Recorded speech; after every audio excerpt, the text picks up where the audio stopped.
Alright, so today what we're going to do, this is a PSE Stinger Max. This is how to adjust your draw length. It's super easy.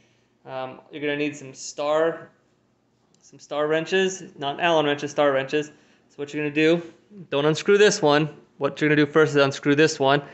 These go in 1/2 inch increments, A being the longest draw, P being the shortest draw, and then this is your actual draw stop, but it's going to help you know what to do for your draw length. So you're going to undo this screw and then move it to whatever your PSE Stinger manual says to put it at. Mine's on G. And the next thing you're going to do is it's your actual draw length. So like I said, this is the draw stop, this is the draw length, and there's 2 screws. There's one here and there's one here that you're going to undo both of these screws, and then you're going to take and you're going to move it so it matches. So if you happen to be an M, you're going to move this to M. If you're a D, you're going to move this to a D, and then tighten those down. So all you got to do, unscrew this one first.